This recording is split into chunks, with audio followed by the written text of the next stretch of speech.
Thank you for having me today. Before I begin, I'd just like to point out that this photograph actually appeared in a television programme a few weeks ago. And on the back of that, I was contacted by the grandson of the gentleman in the front row, seated with his kilt on, who told me that that was Lachlan Gillis of Arisaig. He lived all his life in Arisaig, only ever going abroad to serve on the Western Front. He went out with the 4th Cameron Highlanders and returned after his convalescence with the Argyll and Sutherland Highlanders, with whom he was awarded the Distinguished Conduct Medal in 1918 for conspicuous gallantry under fire, and he was wounded again in 1918, but he did survive the war. So if anybody else recognises anybody in the photographs, please do tell me, because we do love to hear about the people that passed through Glamis. So World War I impacted the Strathmore family both at home and abroad. Britain declared war on Germany on the 4th of August 1914, Lady Elizabeth Bowes-Lyon's 14th birthday, or the future Queen Mother as we know her best. 4 of her brothers fought at the front, whilst Glamis Castle was converted for use as a Class A auxiliary hospital, affiliated to the Dundee Royal Infirmary. The great table was removed from the dining room and replaced by 16 beds, and the men were encouraged to treat the castle as their home. The image on the left shows some soldiers playing billiards, and at the end of the first year, the convalescent hospital at Glamis was commended for its good work. Lady Rose, Lady Elizabeth's sister, left Glamis in early 1915 to train as a nurse in London, but Elizabeth was too young to join her. Her job was to make the soldiers feel at home, and she was a great help. She can be seen here in the picture on the left between Nurse Fisher and Nurse Anderson. The convalescent soldiers, separated from their families and handicapped by wounds, were grateful for someone to write letters, hear their stories, run errands for them at the village shop, and provide amusement. Elizabeth and her governess, Beryl Poignant, would also play whist with them in the evenings.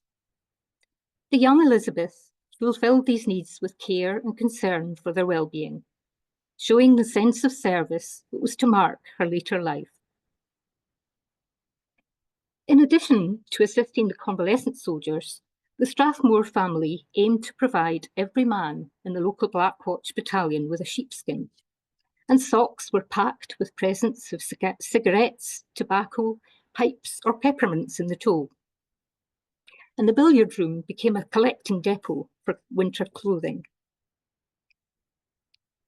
Lord Strathmore was also involved in war preparations. As Lord Lieutenant of Forfarshire, he chaired the local territorial defence associations and was also charged with instructing farmers and landowners in the county what to do with their crops and livestock in the case of invasion.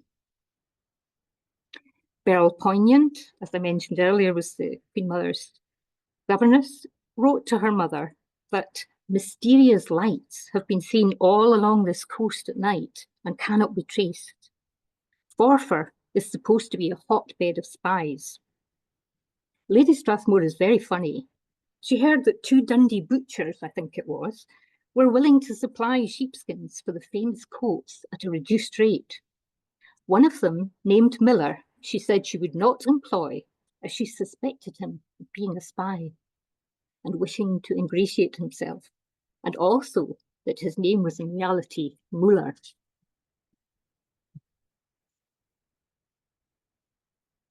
The Strathmore family encouraged the soldiers to feel at home, and they quickly adapted to their new environment, exploring the grounds, attending chapel, going on outings in the motors, and even participating in concerts.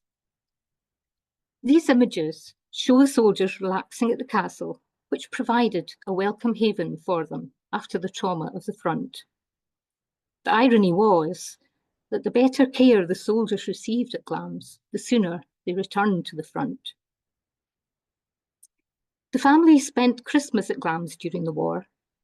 Despite all the anxieties, family and staff did their best to bring good cheer to the soldiers, setting up an enormous Christmas tree in the crypt and distributing presents. Whilst caring for the soldiers, Lady Strathmore was always worrying about her sons. On the 3rd of January 1915, she wrote to her married daughter Mary, known as May, with news of friends and acquaintances who had been killed or wounded. Remarkably, Lady Strathmore even considered going to visit her son Michael in France, but decided against this because the sea crossing was too dangerous. Many of the soldiers signed the Glamis Castle visitors book, recording their names, regiments, and their dates of convalescence. Lady Elizabeth also kept an autograph book in which many of the soldiers signed their names, wrote poetry, or drew pictures for her. It is one of the treasures of Glamis, not only because it illustrates an important part of the history of the castle, but it so clearly shows the character of Elizabeth. The brief captions in the autograph book show the men's fortitude and humour despite their injuries and suffering. And this small book shows Elizabeth instinctively connected with ordinary people, with the warmth and genuine interest that later made her so well loved as Queen Consort and Queen Mother. The extract on the bottom left was written by William Harrop of the 8th Seaforth Highlanders, 6 years before Elizabeth's marriage to Prince Albert, Duke of York, in 1923. And he was highly amused that his prophecy became true. He wrote, "May the owner of this book be hung, drawn, and quartered. Yes, hung in diamonds, drawn in a coach and four, and quartered in the best house in the land." Although William Harrop survived the war, his grandson reported that he sadly suffered from breathing difficulties and terrible nightmares for the rest of his life. Elizabeth herself wrote a poem about another soldier, Sergeant Little, because Sister teased him after he put a postal order in the fire by accident. She wrote, "His mental state, said Sister, gives me quite a fright. He talks such dreadful nonsense morning, noon and night. He wasn't sane when he first came, it's getting worse and worse. And if he stays much longer, I think that I shall curse. He received a postal order, don't call me a liar, for he looked at it one moment, then put it in the fire. Isn't it so sad in so young a lad such lunacy to see? For he drank his cup and saucer and forgot about his tea. Though Sergeant Little's brain is weak, his arm is very strong. He strafes the Boche like anything. Here's luck to him lifelong." On Saturday, the 16th of September, 1916, one of the convalescent soldiers raised the alarm that the castle was on fire. Elizabeth's father and younger brother were out shooting, and 9 of the soldiers and the sister were at the pictures in Forfar. So only Elizabeth, her mother, the servants, and the remaining few convalescent soldiers were there at the time. Fortunately, the Dundee Fire Brigade arrived promptly and were able to gradually bring the fire under control.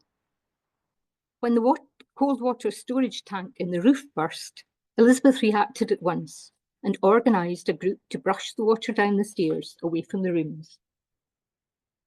Simultaneously, she directed about 30 people into a line to remove all the pictures, valuables, and furniture at risk and store them in dry rooms, as well as procuring candles so they could continue their work as night fell. Elizabeth's leading role was clear to all, and the Dundee Courier reported that she was a veritable heroine in the salvage work she performed. Bearing in mind that this happened well before she became a member of the royal family, there probably would have been a fair amount of truth to this assertion. This ability to remain calm in challenging circumstances stood her in good stead for her future royal role. This record of food consumption shows that game shot on the estate was an intrinsic part of the diet of the residents of the castle in 1916. There were 5 members of the family, 23 to 24 servants, 4 to 10 visitors, and 16 to 17 soldiers recorded in September 1916. And if you look at the bottom left, you can see that a parcel was sent to Michael Bowes Lion at the front, containing grouse and venison. The Strathmore estate accounts also reveal that financial allowances were given to dependents of those employees who were in active service. 4 of Elizabeth's brothers served in World War I. On the top left is Patrick, later the 15th Earl, shown here in his Scots Guards uniform, although he joined the 5th Black Watch in World War I. Below Patrick is John, known as Jock. Fergus is in the centre, and Michael can be seen on the right. But tragically, only 3 of them returned home. After his regular service with the Scots Guards ended, Patrick would have presumably transferred his commission to the Territorial Army, as the Guards then had no TA battalions, and would have been called up in 1914 for service with his unit. The Black Watch being local, it made sense for him to join them. The Scots Guards went straight to Flanders at the outbreak of hostilities and were pretty much wiped out. Many of Patrick's old comrades from his time with the Scots Guards wouldn't have made it to Christmas 1914. Patrick and Jock's battalion, the 5th Black Watch, suffered terrible losses, and Patrick was sent home in February 1915 with a wounded foot and shell shock.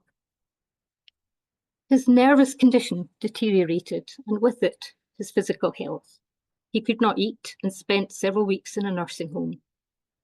He did not fully recover and was invalided out of active service. He became the 15th Earl of Strathmore and Kinghorn in 1944 and died 5 years later, aged 65. He had 4 children, the eldest of whom, John, Master of Glamis of the 2nd Battalion Scots Guards, fought in World War II and was tragically killed at the Halfaya Pass battle in Egypt in 1914. Patrick's brother Jock was also wounded and his left finger had to be amputated. He married at the outset of the war in 1914 and had 4 daughters. He died in 1930, aged just 44. Unlike the Queen Mother, none of her brothers lived to an old age. Fergus, known by the family as Fergie, had completed 3 years of service in India with the 2nd Black Watch before the war, and when the mobilisation order was issued, he immediately joined the army, serving with the 8th Black Watch. War added a sense of urgency, and on the 9th of September 1914, Fergus wrote to his mother that he and his fiancée, Lady Christian Dawson Damer, pictured with him here on the left, had decided to get married the following week. Just 1 year later, in September 1915, the family suffered a terrible loss when Fergus was killed at the Battle of Lewes while leading a Black Watch attack on German lines at Hohenzollern Redoubt. Sadly, his grave was lost and his name added to the thousands of others commemorated on the Lewes Memorial to the Missing. Fergus had been well liked and respected by those who served with him, and letters of condolence from his fellow officers and soldiers to Lady Strathmore after his death are testimony to this. In November 2011, Fergus's grandson, Jamie Joyce Cecil, wrote to the Commonwealth War Graves Commission, producing contemporary evidence that his grandfather had been buried in the Quarry Cemetery at Vermelle. The Commission subsequently agreed to allow the erection of a named headstone within the cemetery, installed in 2012, nearly a century later. If anyone's interested, there's a short film about the Hohenzollern Redoubt and Vermelle Cemetery by Stephen Upton on YouTube. A few weeks after the Battle of Lewes, Winston Churchill heard a lecture on the battle and wrote to his wife, Clementine. It was a tale of hopeless failure, of sublime heroism utterly wasted, and of splendid Scottish soldiers thrown away in vain. Alas, alas.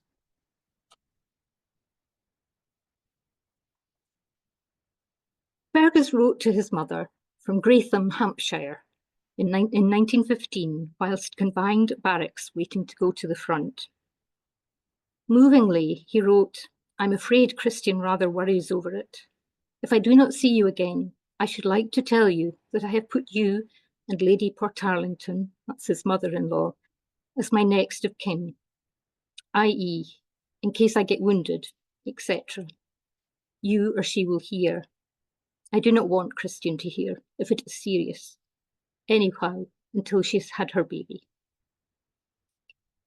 Fergus did meet his daughter, Rosemary, who was born on the 18th of July, 1915, on his final leave before the Battle of Lewes.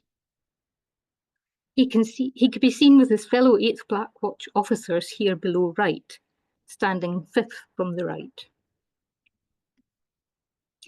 Sergeant Robert Lynsey picked a bullet out of the left arm of the tunic of Captain Fergus Bowes-Lyon after he was killed on the 27th of September 1915, and sat by Fergus for 2 hours after he died. He brought it to Lady Strathmore on the 10th of December that year, who kept it in a black-edged sealed envelope, seen here below left. Having survived one tragedy, the family feared the worst when on the 3rd of May, 1917, a telegram arrived from the War Office to say that Michael, known as Mike, who served with the Royal Scots, was missing in northern France. He had been leading an attack at the village of Rue near Arras when they were heavily counterattacked. The family feared the worst, apart from David, the youngest, who was convinced his brother was still alive. After an agonising wait, the family received a welcome telephone call from Cox's Bank on the 22nd of May 1917, saying that they had just received a cheque drawn by Michael. He was alive and a prisoner of war in Germany. Firstly, at a POW camp at Karlsruhe, seen here on the left in the background, and then moving to Augustabad and finally to Schweidnitz.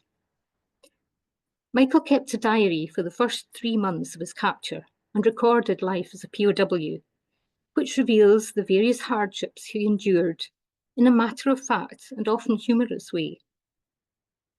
In the letter on the right, to his mother in March 1918, he thanks her for the food she sent, especially the eggs, beefsteak, puddings, and spaghetti. In the centre is a receipt he signed for 24 eggs, which remarkably arrived in good condition.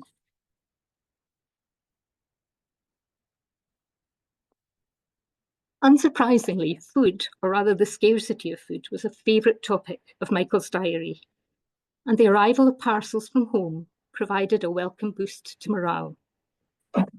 There are numerous printed parcel labels in the castle archives addressed to Michael during his time as a POW, which show that the family did all they could to support him during his incarceration.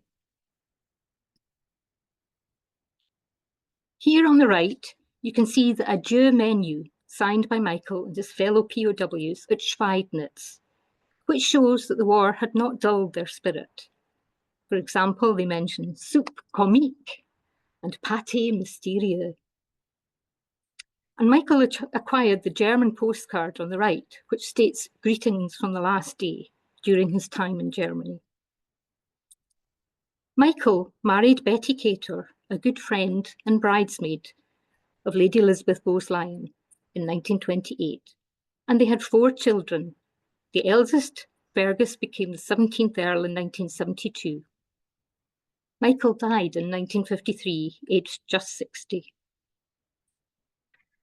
The war had a profound effect on the entire Strathmore family, and Elizabeth poignantly laid her wedding bouquet on the tomb of the unknown warrior before her marriage ceremony to Prince Albert, Duke of York, at Westminster Abbey on the 26th of April 1923. Thank you for listening, and if anyone has any questions or inquiries, do get in touch. Thank you.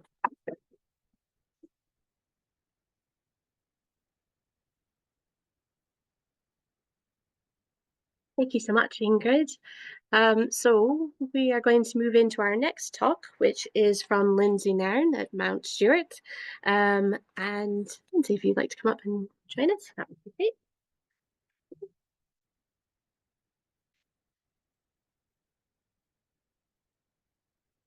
Thank you for inviting me to speak today. On the outbreak of the Great War, John Crichton Stuart, 4th Marquess of Bute, and Augusta, Lady Bute, offered Mount Stuart to the War Office through the headquarters of the Scottish branch of the British Red Cross Society in Glasgow, who considered at that time they had sufficient hospital accommodation. The proposed accommodation was then offered to the Admiralty, and within the month replies had been received from the First Lord of the Admiralty, this was Winston Churchill, from October 1911 until May 1915, and from the Medical Director General, gratefully accepting the offer and promising that good use would be made of the accommodation as soon as the need for it should arise. Preparations were immediately underway. The hospital equipment was sourced by Lady Bute herself. The interest and care that was taken in the original choice of equipment was proven in the years that followed. At the time the purchases were made, it was not anticipated that the war would outlast 2 years. However, the equipment stood the strain of over 4 years' heavy work. This is the Marble Hall circa 1895 to provide an idea of how the hall would have looked prior to preparations beginning. The Marble Hall became the middle ward with 50 beds.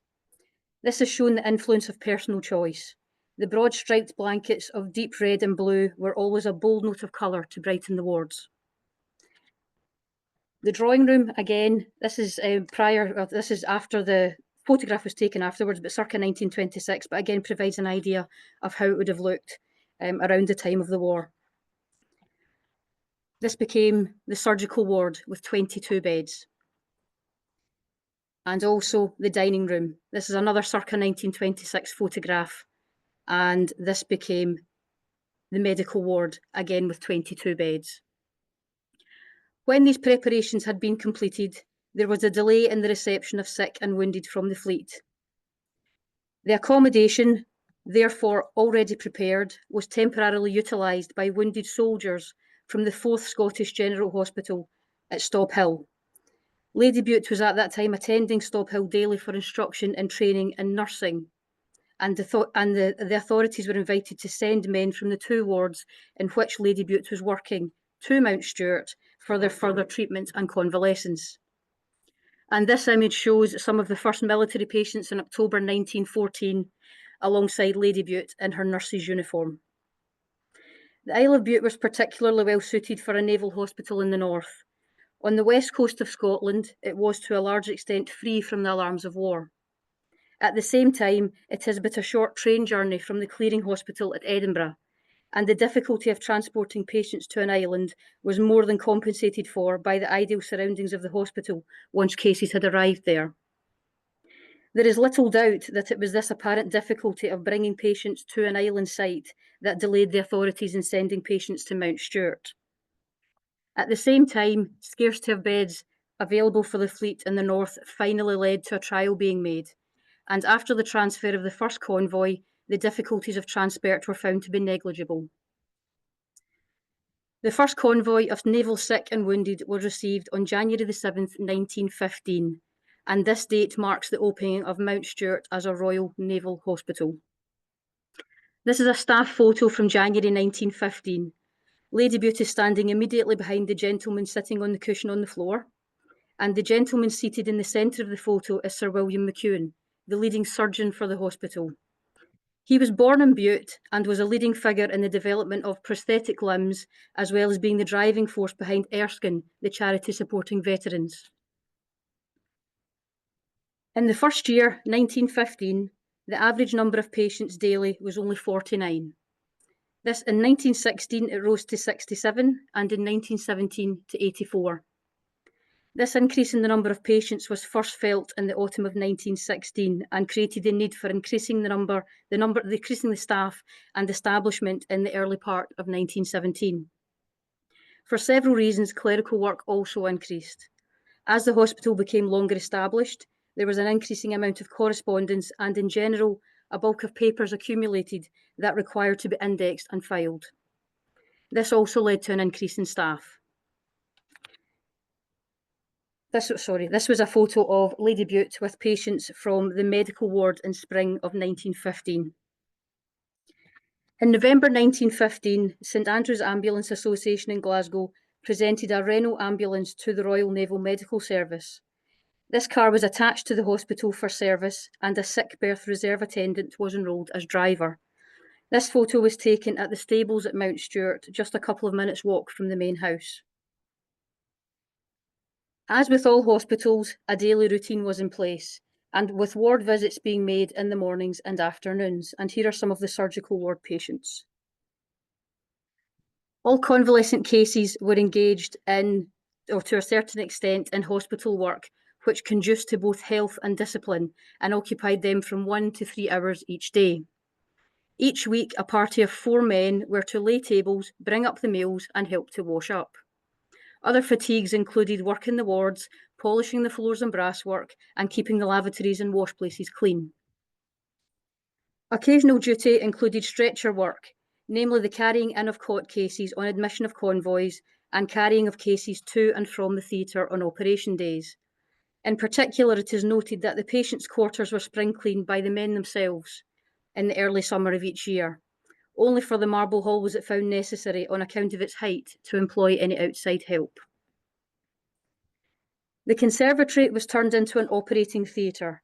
Between the glass roofs, the windows and the tiled floor, this made it an ideal space for procedures and operations due to the light levels and keeping it clean and disinfected. And in this photo here, we have Lady Bute second from the left. In addition to daily tasks, for those who were able, patients were allowed some freedoms. Names would be placed on a roster and leave was granted to all those fit to walk beyond the gate. It is thus seen that the situation of the hospital on an island was a great boon to the men. It gave them the privilege of wandering where they would, on the seashore or in the country, without bounds or restrictions, and there is no doubt that the privilege was much appreciated and made for great happiness and contentment, and also promoted recovery. This wide permission to leave the grounds was the greatest test to which the discipline of the patients was put. Patients had leave to go to Rothsay, being allowed to leave the hospital after they had finished their midday meal and returning to the hospital at a certain hour according to the time of year. The hospital was situated 5 miles from Rothsay. So here's one of the permission cards that would have had to have been filled in and signed to allow them to leave the premises. The men had to walk 1.25 miles to Kerrycroy village, and from there they took the bus to Rothsay. The bus company carried the patients at a reduced fare. This leave was made a special privilege, and on the whole the men responded well, returned punctually in the evening and in good order. However, during the first 2 years, there were times when a certain number abused the privilege, either returning late or having taken drink. There were occasions too when drink purchased in Rothsay was taken into the hospital. In the summer of 1916, steps were taken to improve the discipline in these respects. Men returning late were punished, and when this was without effect, all leave was stopped for a period. Later, leave was restricted to men with good conduct badges and finally to petty officers. These restrictions had not the desired effect, and therefore all leave to Rothsay was stopped in December 1916, and for a period in early 1917, there was no leave to pass beyond the grounds. With this last restriction, there was a marked improvement in the discipline of the patients within the hospital, and in August 1917, on account of the men's continuous good behaviour, all restrictions were relaxed, and men were allowed to go where they liked all over the island. At the same time, the public houses in Rothsay were canvassed and requested not to supply patients from the hospital with intoxicating liquors. This course of action met with complete success, and until the hospital closed, the behaviour of the patients was uniformly good. In general, the good conduct and behaviour of all patients in hospital was exemplary. And further, it is noted that when all patients had left the hospital, the wards and hall had been cleared of all the hospital furniture. It was found that no man had marked or cut any of the oak with which the rooms were panelled, or done any voluntary damage whatsoever. When it came to recreation and amusements, the patients were very fortunate. The men had the use of the downstairs billiard room, and the billiard room table was at all times in constant use. Indoor games such as quoits, rings, and bowls were bought for them. They had gramophones besides a piano and pianola, which could be taken from one ward to another on a small trolley made by the carpenter. Pianola records were obtained from a lending library in Glasgow during 1917 and 1918, and a certain number were kept in stock in hospital, and there was ample supply of books, magazines, and daily papers. The staff and patients themselves organised sing-songs from time to time and gave concerts in one or other of the wards. In the last 2 winters, drives were arranged by nursing staff, generally on the Monday of each week, and these were a pronounced success. This is a programme created by some of the patients for a concert in the surgical ward, and it's dated the 12th of March. And as you can see, the person who wrote the programme wasn't planning on any refreshments during the interval. This is a printed concert programme organised to take place at Mount Stuart. You can see at the bottom of the programme they also had Cole's Orchestra. So this highlights the level that they were going to ensure the health and welfare of the patients. The hospital even had its own song sheet, and this would have come in very handy for impromptu sing-songs and includes songs such as Everybody's Doing It, Yiddle on Your Fiddle, and Roman in the Gloamin'. Other outdoor entertainments for the men were provided by professional artists who came to the hospital about once a fortnight and gave a concert in the afternoon in the surgical ward. These concerts and entertainments were organised by Mr. Hill, the Honorary Secretary of the Bute branch of the British Red Cross Society. Under the War Charities Act, which was passed in the summer of 1916, and owing to the necessity for collecting funds for the entertainments, an entertainments committee was formed, with the Provost of Rothesay as President, a Mr. Whyte acting as Treasurer, and Mr. Hill as Secretary, in whose hands the main work and organisation remained. In addition to these entertainments given in hospital, the Entertainments Committee organised occasional excursions for the patients and staff to different parts of the island.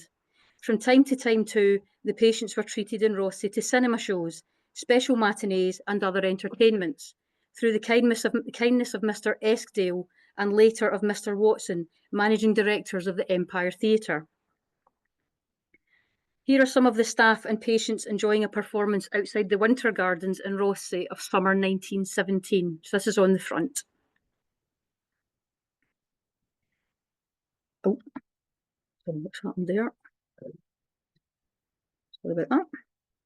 Many other outdoor amusements were arranged for the patients, including picnics, cricket matches, bowls and tennis, as well as sports and races on the lawn and other competitions. Celebrations for the young Earl of Dumfries, later 5th Marquess of Bute's 8th birthday on the 4th of August 1915 were not just a family affair. Everyone was included. Here we have tables set on the front lawn with staff, patients and Bute family members. At the top right-hand corner, we have a potato race, and at the bottom left, we have a shooting range. Every Christmas, the wards were gaily decorated, and on Christmas Day there was an excellent dinner and afterwards a Christmas tree, bearing for each of the men and the staff a present from Lord and Lady Bute, with a card enclosing their photograph and engraved with the family arms. The evening concluded with a tableau, or a play, or a sing-song. About this time, also the Entertainments Committee organised a special entertainment in which Santa Claus played a notable part. This is the Christmas programme from 1917, along with one of the photographs, although many of them are undated. The staff and patients created plays and pantomimes, and here we can see characters including Charlie Chaplin, the Queen of Hearts, and some pirates. And these photos were taken in the conservatory, which became the operating theatre. Every effort was made to keep the men out of doors, especially in the summer months. To this end, and also to add to the nation's food supply, gardening was undertaken in the spring of 1917. a quarter of an acre of new soil was turned and fair crops or potatoes and other vegetables raised.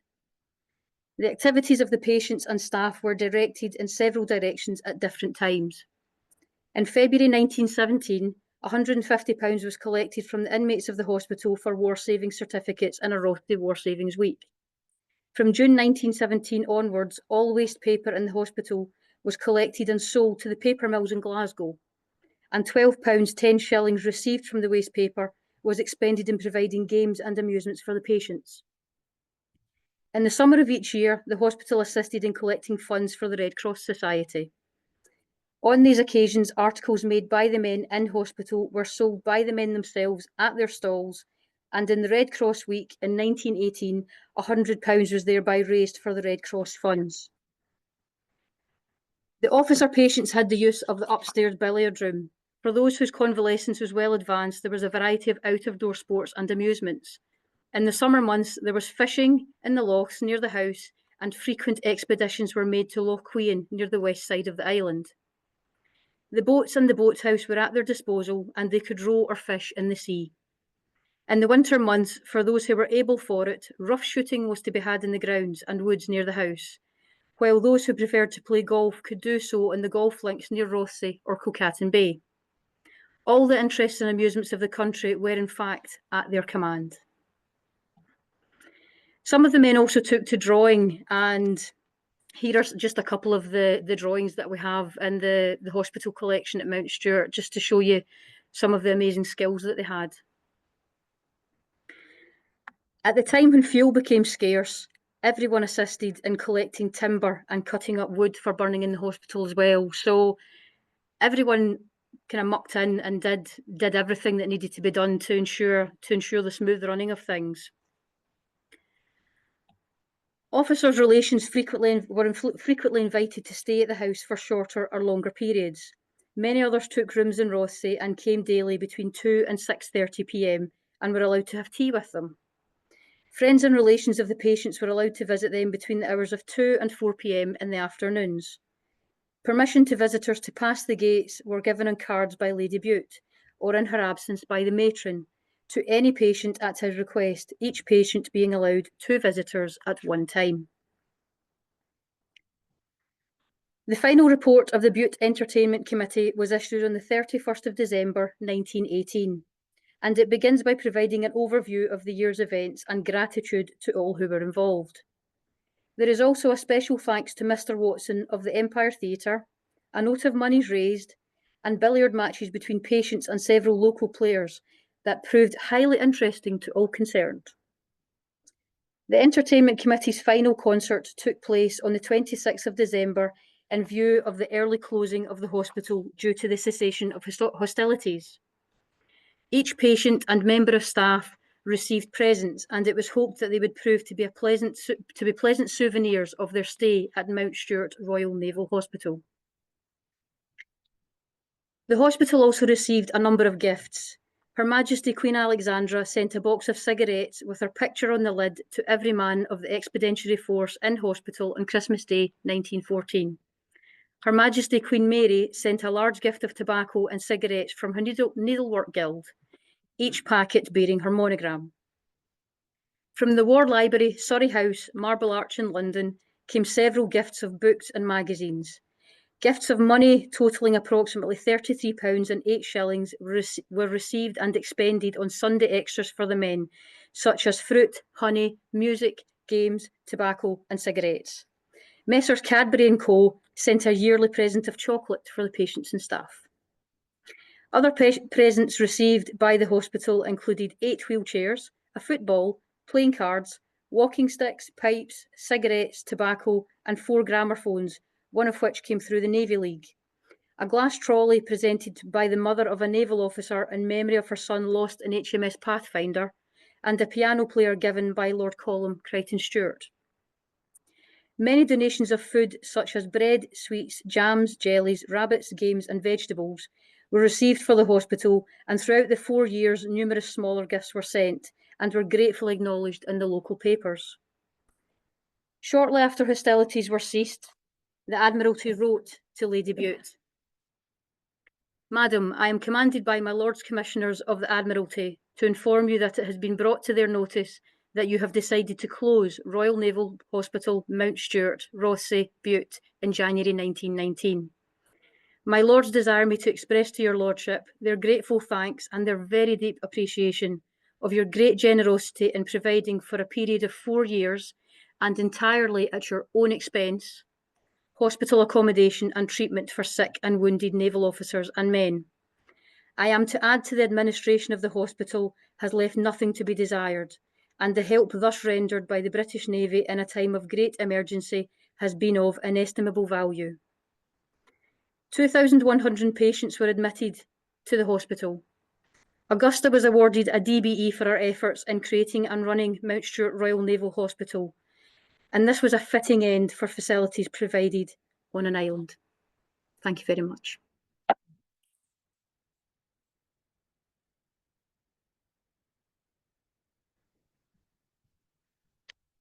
Hello. Thank you very much for asking me to come. Blair Castle and Athol Estate sit in the heart of the Perthshire Highlands. The estate currently covers 120,000 acres and has been home to 19 generations of Stuarts and Murrays. It has a very deep-rooted history. The castle and estate have been transformed into a variety of homes over the years, but none more important than in 1939, when it became home to evacuees from Glasgow and West Downs Prep School. By 1939, the threat of war was clear, and authorities began to make preparations by devising the government evacuation scheme. It was actually known as Operation Pied Piper. This was to be a mass evacuation plan to protect young children, mothers, and to the elderly as well, to a certain extent, from the bombing of towns and cities. The government decided that more than 1 million British children would be evacuated to the countryside for their protection. This was to be a mass evacuation. The plan was practical and it was cost effective. They were to billet the evacuees in private homes in safer rural areas, also known as reception areas. In fact, the hosts in these areas could even be fined if they refused to take an evacuee. It meant that more than 1 million British children would be evacuated for their own protection. But importantly, it was decided that the evacuation should remain voluntary and not mandatory, as forcing it might create panic and more problems in an already tense atmosphere of wartime Britain. Estates such as Athol, all of them were approached to house these evacuees. And we see some of the documentation that we received in the archives. We have in the archives relating to the evacuation scheme. The lady on the right-hand side that you see is the Duchess of Athol, Catherine, the 8th Duchess. And she is fondly known on the estate as Duchess Kitty. She was quite a formidable force in her time, and she was the first Scottish woman MP. She was deeply committed to championing the rights of women and children, particularly focusing on healthcare, education and pensions. During the First World War, Duchess Kitty had turned the castle's ballroom into a convalescence home for soldiers. And she was keen to organise the estate shooting lodges and the castle itself as a home for evacuees.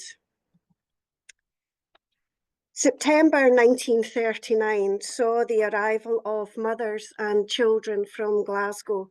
Around 350 were sent to lodges such as Dalnaspidal, Dalnacardoch, Dalnameen and Clunes Lodge, with another 50 mothers and children going to the castle. The evacuees arrived by train and assembled in Ballinluig schoolyard. which according to locals quickly became a pandemonium of whimpering mothers, wailing children and crying babies. It must have been terrifying for these evacuees coming from some of the poorest areas of Glasgow, such as Port Dundas, Cowcaddens and Clydebank, to what would have seemed like such an alien environment, so far removed from their city homes. The estate factor, Mr. Patterson, and men from the estate had prepared the lodges. They had organised extra beds. They'd filled the larders with what they could. They'd ordered 2 tons of coal, which was then delivered to each lodge. The government did provide a modest weekly accommodation allowance, which was 3 shillings per child and 5 shillings for each mother, with an additional allowance for food. Each lodge was to be staffed with a matron, a teacher, and a helper. But in reality, this didn't happen. A teacher would travel between the lodges, and helpers were often also required to travel between lodges because it was so difficult to find staff with so many people being involved in the war effort, if not being actually involved in the war.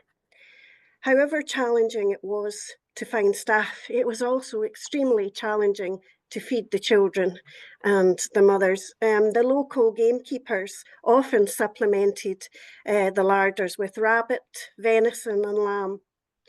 Isabella Forbes Cowan was based at Dalnaspiddle, which we see here on the right. It actually sits just beside Loch Garry, and nowadays it's about 20 minutes drive from Blair Castle. But you can imagine then it was a lot longer drive. She remembers arriving in the dark and counting her 42 charges. But although Dalnaspiddle is very isolated, it does have electricity, and not all of the lodges did. Lodge matrons, such as Isabella or Ella, were provided with a recipe booklet sent from the Evacuation Authority, and it was entitled Emergency Cooking and Catering for Evacuated Children, advising a laxative for the first few days, such as raw egg, vegetable, apples, oranges and bananas, as the children, the booklet said, may be suffering from shock, fright and homesickness. They also advised as an ideal dinner should consist of a good soup or a stew or a mince or braised meat, but with a lighter pudding. Life for the evacuees was a huge adjustment. Nearly all the evacuees had lice or some sort of infestation, scabies or impetigo, and a few were hospitalised with diphtheria. The castle and lodge staff deloused everyone. One of the treatments recommended by the district nurse was daily steeping of the heads in paraffin. The district nurse and the local doctor were very much regular visitors to the castle and lodges. However, within the first couple of weeks, 80% of the evacuees returned to Glasgow. And I think a lot of that was due to the isolation. By the 23rd of October, all the evacuees, due to dwindling numbers, were concentrated in one lodge, Clunes, and the castle. The children settled into life in the castle and lodge, attending the village school, and we see them here on their way back from classes. They enjoyed the castle grounds. They built a rope swing across the Bandvey Burn, which is just outside the castle. Duchess Kitty was a regular visitor. She organised treats for the children, such as trips into Pitlochry. One little girl remembered choosing a doll as a gift from the Duchess, quite a treat. Another mentions a Halloween party where they had a table fully set with silverware and napkins and grapes. But they made friends, and by the time the children came to leave in 1944, the evacuees were almost indistinguishable from the village children, and lifelong friendships had begun. This is a little video that was taken at the time. Copyright rests with Pathy Films, but you might find it interesting.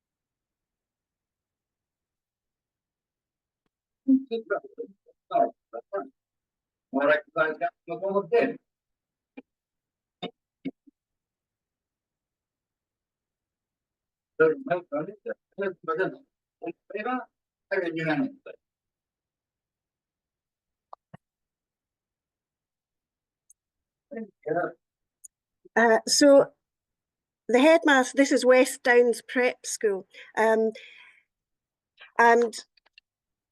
it was founded in 1897 by Lionel Herbert, who was described as a talented musician of outstanding personality, who had a vocation for teaching. As the threat of war increased in 1940, the decision to evacuate West Downs to Glamis Castle in Ayrshire was taken. Moving it was a huge undertaking. Equipment, teachers, children, all had to be organised. However, their time at Glamis was short, as in 1941, the War Office requisitioned the house as a hospital. The headmaster, Kenneth Tyndall, had to hurriedly find somewhere else suitable for the school, and actually Blair Castle worked out more suitable because everyone could be kept under one roof. There was also the fact that the train journey required considerably less changes, making it a much easier journey, and Blair Castle has its own railway station at the bottom of the drive, so all of these factors helped. The furniture and precious items, this is our entrance hall you see here, had been removed and stored before the school arrived in October 1941. The state dining room, the blue bedroom, the red bedroom, these became dormitories with room 2 on the ground floor as the headmaster's study. Although the majority of the furniture had been locked away, it's impossible to remove everything, and young boys are very curious. The ballroom was called Shakespeare's by West Downs. Due to its size, it was used as a dining hall, a chapel, a reading room, and sometimes, if the weather was inclement, as a gym. The school settled into its new accommodations and routine very easily. Breakfast began in the dining room, in the ballroom, followed by morning chapel and then classes. In the afternoon, there came sports. There was cricket, football, even hurdles. And this took place in a flat area in front of the castle. The surrounding countryside would also prove ideal for exploration and outdoor lessons. There was some hijinks, and we do have quite a number of stories of those. We heard that some of the boys would shake the suits of armour until they rattled, creating a ghostly sound. And as you can imagine, in the castle, in the dark and cold, that would have been particularly spooky for the younger boys. Other tricks was that the boys who slept in the dining room would roll up little pieces of paper and fire them at the ceiling to see who could get nearest the cherubs' bottoms that are painted on the ceiling.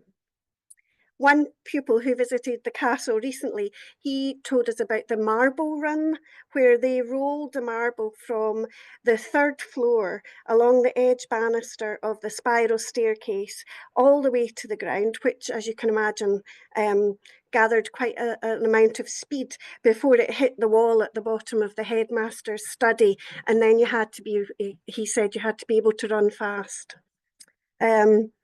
However, I think where the castle and the estate came into its own with the boys was the grounds and the countryside. There were woods, formal gardens, rivers for salmon fishing, the Highland cattle, and of course, Highland ponies for riding. Regardless of the season, the boys had what they were called Burberry walks. And these took place around the estate.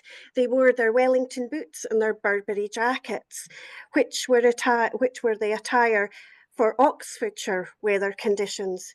These would have been quite right, but in the Highlands of Scotland, where temperatures can still remain in the minus figures, even at midday, it must have been quite hard going for these young lads.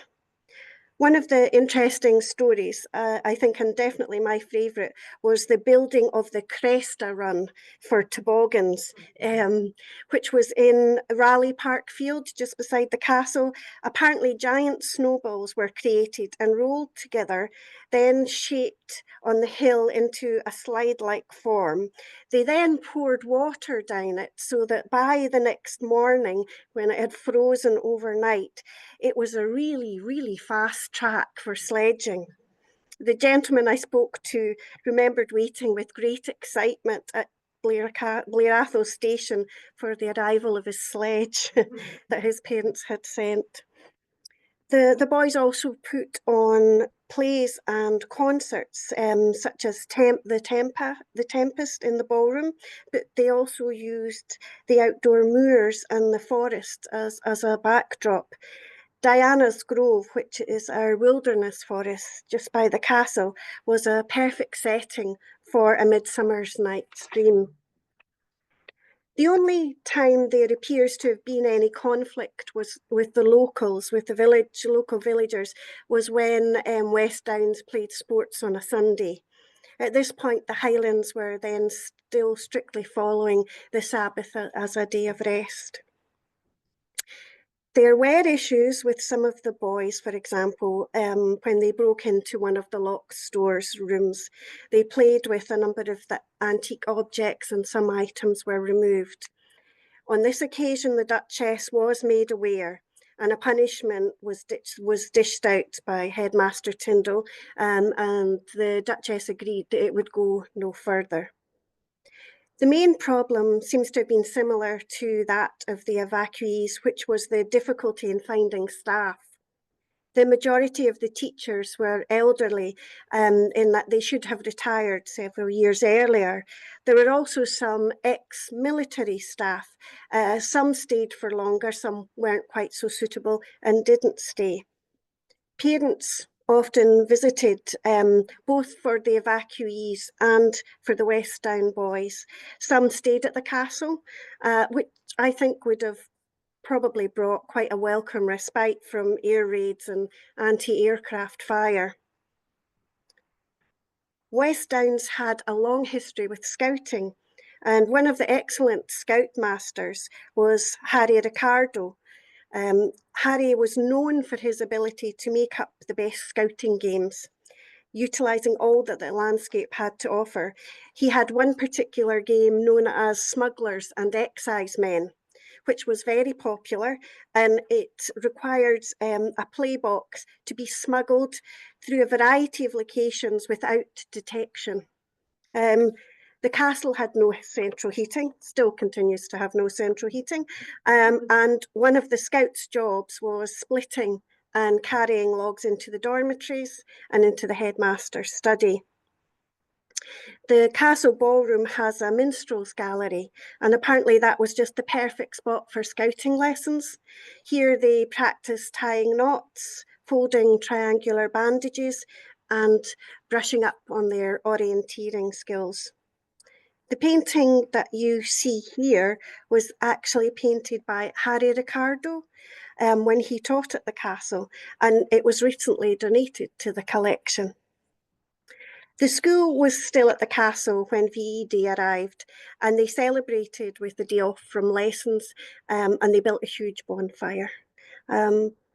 Interestingly, it seems that there was no mixing between the evacuees in the south wing of the castle and the West Downs boys in the main part of the castle. And when I've asked visitors or people who were at the castle if they remembered, they barely remembered each other being there. Which I think is really interesting. There was very little visible signs of war affecting the boys or the evacuees. There was rationing and shortages, but otherwise I think it was an idyllic, safe and stable setting. However, below there was tensions and anxiety and sadness, undoubtedly. Fathers and brothers might be in the firing line, and mothers and other family members would have faced nightly threats of air raids.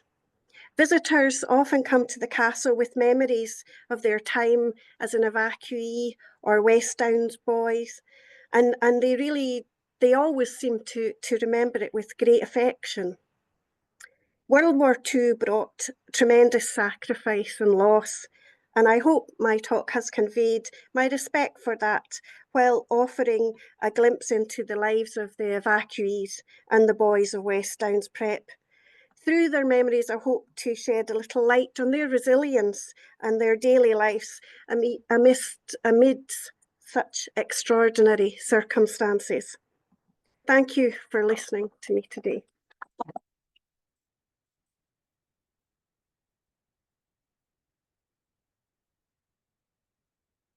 Many thanks, Keren, for that talk.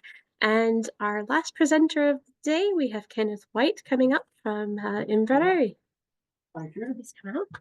Follow that. Wasn't that excellent? Yeah, here we go. Very interesting. So just press the wee arrow button here, is that right? Oh, one more. There we are. Now, there's a bit of theme here actually, because very interesting listening to the various talks. We've heard about hospitals. We've heard about evacuees. The hospitals really relate to the First World War. We've got a lack of sources back at Inveraray Castle covering this period, and I'm going to maybe explain why. If you look in the title here, somewhere in Scotland, and it was Scotland's secret training base, #1 Combined Operations Training Centre, Inveraray, the first Combined Operation Training Centre in the country. So much of its activities is veiled in secrecy. And would you believe even the training of the commandos started their training in Inveraray before they moved to Achnacarry, and many of their methods, would you believe, still have relevance today in His Majesty's Armed Forces today. And that became a bit of a revelation for me to learn about that. So we go back to World War II in 1939. And in August 1939, the then Duke of Argyll, Duke Neil Dermot Campbell. Duke Neil Dermot Campbell was the 10th Duke of Argyll, and he held that title from 1914 to 1949. A bit of an eccentric Duke Neil Campbell, a very interesting Duke. He stayed in Inveraray Castle with his sister, and neither he or his sister married at all because they believed their mother was insane and they didn't want to pass insanity down the family line. His sister had a pet stoat called Ermintrude, and she used to like to put bread and milk out to feed the fairies at night. And Duke Neil, of course, he believed in fairies too, and he spent his youth doing solo cycling trips to Brittany and France, to Wales and to Ireland, tracing the history of the Celtic saints. And I suppose his greatest achievement was the building of Inveraray Bell Tower, which you can still visit today. Probably get the finest peal of bells anywhere, the 10 bells of Inveraray Bell Tower, which was completed by Duke Neil Campbell. It took 10 years to complete it. And that was completed to commemorate the Great War fallen from the First World War. But you know, in August 1939, Duke Neil Campbell had a visit from an evacuation officer. The turbine steamship Duchess of Hamilton came into Inveraray Pier, and she dispatched 450 mothers and children, evacuees from the city of Glasgow. And Duke Neil was instructed by the evacuation of us, Mr. Kerr, that he would need to take some evacuees. So he decided to take 9 of them. And they went down into the basement of Inveraray Castle. That's where the 9 Glasgow children went. And you'll be hoping I'm going to give you all little anecdotes about them. I can't tell you very much about them at all. Our last reference for the Glasgow children, as you call them, was in January 1940. I take it they must have went back to the city of Glasgow. And then in October 1940, Duke Neil Dermot Campbell gets a visit from Admiral Hallett.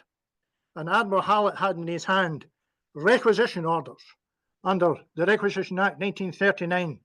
His Majesty's government requests and requires certain areas of Argyll estates will be taken over, certain buildings in the town of Inveraray will be taken over by the Admiralty, Tyne Tyne Craig, and round about Inveraray Castle itself, areas will be taken over for the building of military camps. Now, the military did look at requisitioning Inveraray Castle itself. They didn't requisition the castle, but Duke Neil was instructed you need to have rooms available for senior military figures that would come and stay from time to time in the castle. And Major Sir James Drew was one of them, and he was in charge of training throughout this period. Admiral Hallett in charge of the Admiralty, and Sir John Laurie, who's in charge of overall Combined Operations No. 1 Training Centre in Inveraray. Now, that Combined Operations Training Centre, we've got a little logo here. You'll see the little red and black logo there. You've got an eagle there. That's for the Air Force. And you've got an anchor there. That's for the Navy. And somebody was asking earlier on about the hospitals. Did they have merchant Navy people in the hospitals or just Royal Navy? Well, that anchor there represents the Royal Naval Volunteer Reserve, the Merchant Service, and the Royal Navy. And then, of course, we've got the machine gun. That's for the Army. And they were working together under one combined command structure to carry out amphibious landing exercises. And as Brigadier Bernard Ferguson said, their job was to get the Army ashore at the right place at the right time. And that was not an easy thing to do. Now, there was a shadow casting its spell over all this organisation, and that was the shadow of 1915 and the Dardanelles in Gallipoli. In fact, the Vista Director of Combined Operations, Sir Roger Keyes, actually served at Gallipoli. So that's a shadow was cast over this organisational combined operation. It was always going to be difficult to carry out amphibious landing exercises. It happened before. Dutch William had landed in 1688 in Torbay down in Devon, but he landed at a port, and that's interesting. We'll talk a little bit about that later on. So, Sunderland, Scotland, World War II, combined operations, and the 10th Duke of Argyll. This was a talk I gave on the 6th of June this year, and I gave it in Cherry Park. That's the estate offices, and that's where the Argyll Estates Archive is. And the sources we had for that were Duke Neil Campbell's diary. He was a very interesting diarist, and his diary is the same size as this little diary I have here. And Alison Diamond, our archivist, presented me with a cardboard box full of Duke Neil Dermot Campbell's diary. So I started reading through, from 1938 through to 1945, Duke Neil's diary. It's a daily entry. And he discusses the building of the camps at Inveraray. I'll just press the little button there. There we are. Now, this is HMS Quebec. And if you visit Inveraray today, you'll just drive outside the town of Inveraray, about 2.5 miles down the road, you'll come to Argyll Caravan Park. Argyll Caravan Park in 1959, the Duke's grandfather, Ian Douglas Campbell, decided to convert what was left of HMS Quebec into Argyll Caravan Park. And he decided to use the concrete bases that existed for the Nissen huts that had been there, and the services would be used as a caravan park. And that's where Argyll Caravan Park is based today. It's based on the remnants of HMS Quebec. HMS Quebec. And looking ahead of us here, some of you might recognise these semi-circular buildings. And these are known as Nissen huts. Now, Mr. Nissen was a Canadian. He was an engineer, and he actually designed the Nissen huts at the end of the First World War. And he waived the patent rights in Nissens, and Nissens could be built very, very quickly, in a matter of hours. So in October 1940, when Admiral Hallett handed Duke Neil the requisition orders, would you believe by 1941, these camps were completed? So at HMS Quebec, behind HMS Quebec was other two camps, Shammy and Kilbride Camp. Round the town of Inveraray, you had Town Camp, and where Inveraray Castle is today, Duke's Camp and Castle Camp. Now, HMS Quebec is now Argyll Caravan Park. At the end of World War II, these buildings you see here were sold off and dismantled. Some of them ended up being purchased by farmers, and some still survive, dotted about Argyll today. Some of the old Nissen huts, and I know of one example, at least, not far from where I stay. I stay in a place called Strathart, and down in Strathloughlin, there's a Nissen hut dating from that period that still exists to this day. I'm just going to move on. Here we are.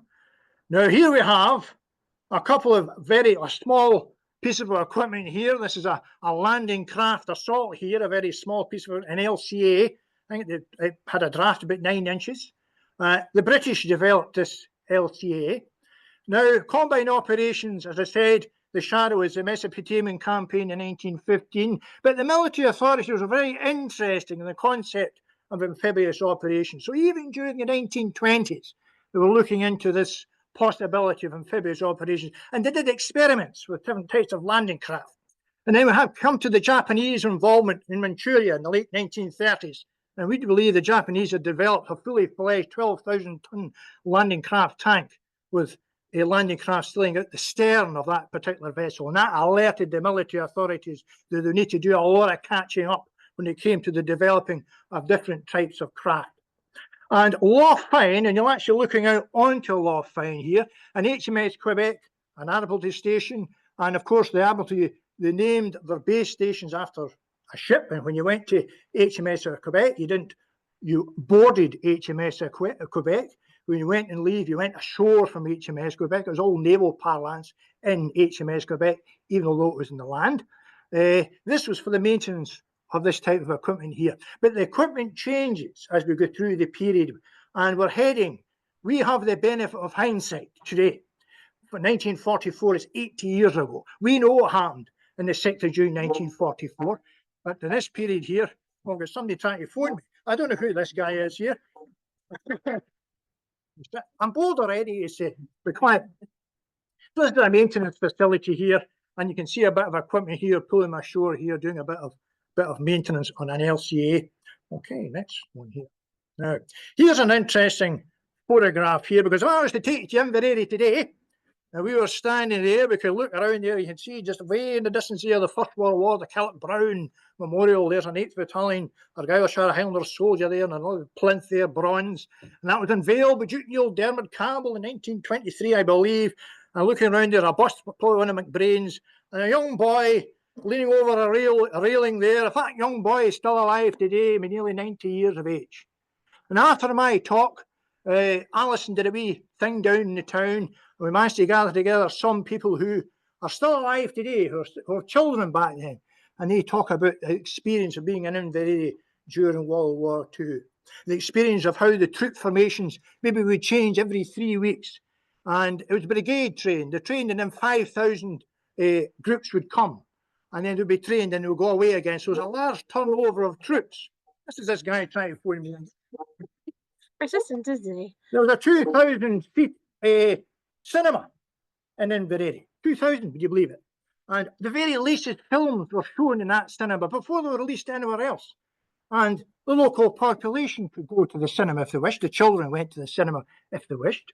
Now, there was a hospital on Argyll Estates too, not far from Inveraray Castle today, in an area called the Maltlands. A hospital there that had a fully functioning operating theatre, X-ray department, and chillingly, a mortuary, because part of your training was under live fire. And unfortunately, there was a lot of casualties during World War II in live firing exercises, and references to Duke Neil's diary, because I found a couple of references, unfortunately, soldiers losing their lives through faulty ammunition. Faulty mortars, he talks about that at least 2 occasions. Also, crushing injuries. Now, what we've got here is Canadian troops in ships' lifeboats. And these ships' lifeboats came from a big, beautiful liner called the Empress of Canada. She was eventually torpedoed later on during World War II. At the start of World War II, 1941, she's in Lough Fyne. And they're getting ready for an operation. And this operation was Operation Goliath. And that was in the Spitsbergen area of Norway, occupied Norway. And the objective was to burn large stocks of coal to deny them to the enemy. Over 200,000 tons of coal was set in fire.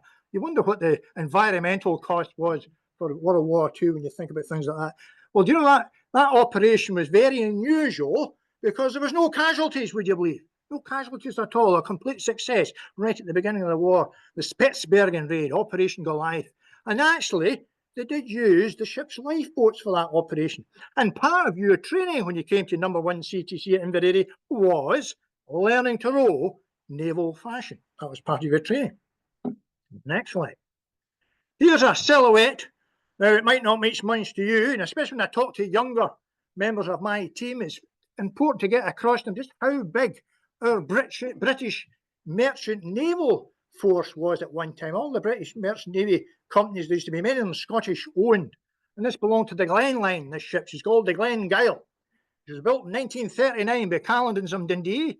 She was brand new at this point, and she had 4 sisters, and they were requisitioned by the Admiralty and used for infantry landing ships. And if you look carefully at this photograph, you'll see the ship's davits there, and there's landing craft, assault craft swinging on the davits. Now, there was a problem here. They tried different things, you see. They tried the ship's lifeboats, you saw, and they tried loading the lifeboats from the decks of these ships. But the problems there, in fact, some of the lifeboats actually collapsed under the weight of the soldiers with their full kit. They tried using the davits fully loaded, but the davits would jam.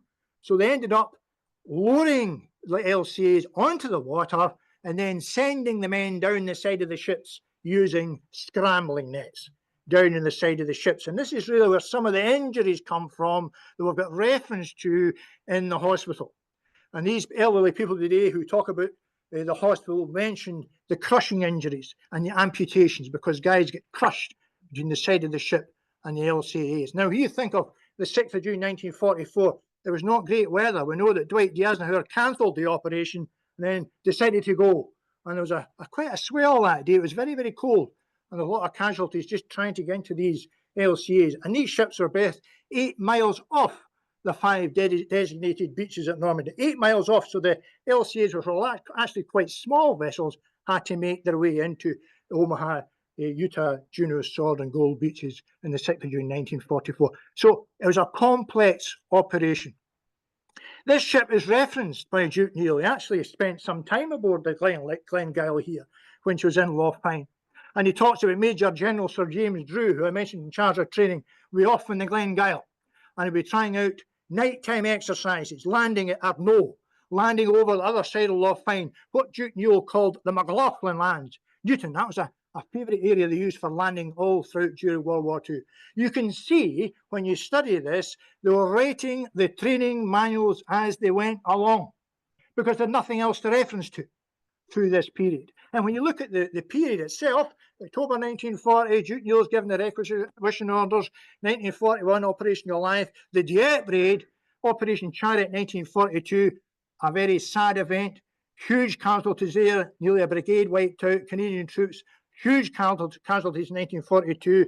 Major lessons were learned in 1942. Lord Louis Mountbatten, who's then Director of Combined Operations, came under severe criticism for that operation. I think that criticism was justified. Lack of intelligence, lack of reconnaissance, not because of the training of the men that went ashore, but because of the failure to reconnoitre the beaches properly and the machine gun positions that the Germans had in the cliffs behind Dieppe. So by 1943, we're getting to the major operations. Operation Torch in North Africa. Then we have Operation in Sicily. And then September 1943, the landings in mainland Europe itself, in Italy at Salerno. And that was General Mark Clark's 5th American Army who landed there, a very difficult landing. In fact, General Mark Clark considered taking the troops off the beaches at Salerno and re-embarkation, a lesson that amphibious landing exercises were never going to be easy. Okay, next arrow, here we are. Now, this is a winter scene.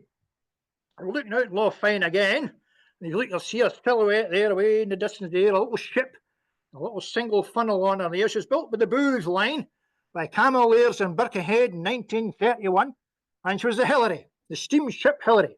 And she was built to run from Liverpool to South America to Brazil, and she was requisitioned in 1939.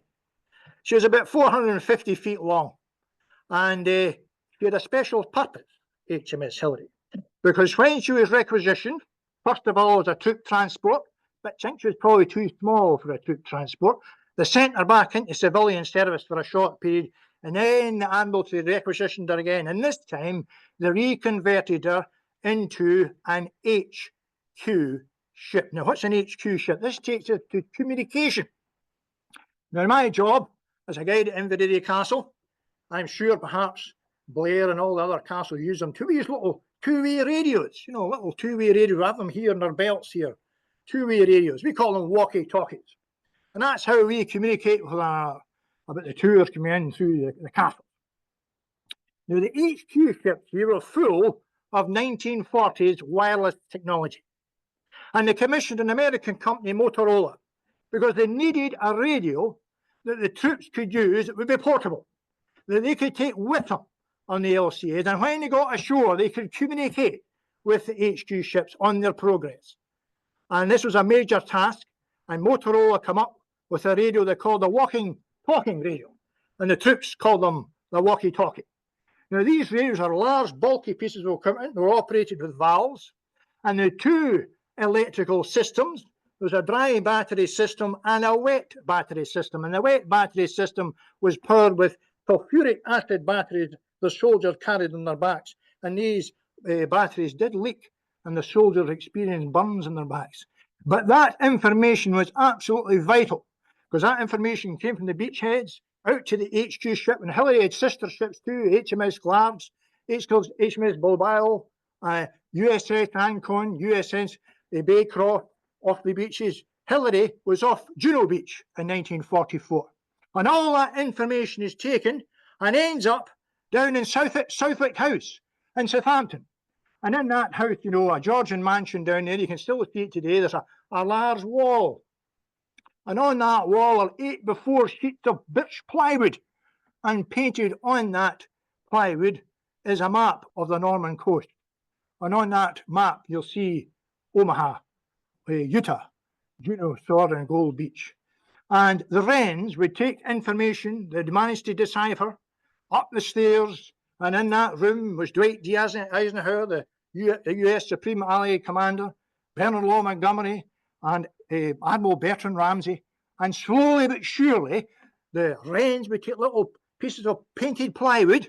I've always explained to my new guides about this because they didn't have liquid crystal displays then, you know. There's a full-size map painted by the Chad Valley Toy Company, and they took these little pieces of plywood and they placed them on that map, and slowly but surely, though Dwight D. Eisenhower was wearing a hole in the carpet and chain smoking, up and down his nerves going, and slowly but surely they saw that on the 6th of June 1944, the Allies had managed to gain a foothold in Normandy, although they didn't actually gain any of the objectives that they actually set out to do. But nevertheless, this is the wireless room. There you are, 1940s technology on board HMS Hillary. HMS Hillary went back into civilian service after World War II. Duke Neil visited her. He came up Lough Fine in 1945 and he got a chance to go through, and he was shown round by a petty officer. And Duke Neil was amazed at all this amazing electrical equipment on the ship, and he was told she was the most advanced ship in the world at that time. And here we are. And here we have, on shore, communicating with the HQ ships. And if you look very carefully here, this guy's not talking the radio. He's using a Morse transmitter. He's using Morse code. That's a Morse code he's got behind him there. But that was taken on the day of Normandy. And then, of course, this rather poignant scene. This is Juno Beach. 21,000 troops landed at Juno Beach, mostly Canadians. Severe fighting. There, you can see that. So there's a price to be paid for Normandy. And now we know that Normandy was a success. But you know this? It could have failed. And if it failed, I don't think we'd be here today. There you go. Now, if you look at this here, we can see how things have advanced. There's a landing craft just came on broadside here. This ship on my side here is LCT 518, Landing Craft Tank 518. She was built in New York by the Bison Shipbuilding Corporation in the United States of America. And she was laid down in July 1943. She was launched in August 1943 and she entered service in September 1943. Look at the building time. Isn't that incredible? Isn't that, somebody should tell Calmac about that. Isn't that incredible? So I hope you've enjoyed my wee talk today. I couldn't match all these amazing photographs I saw from everywhere else.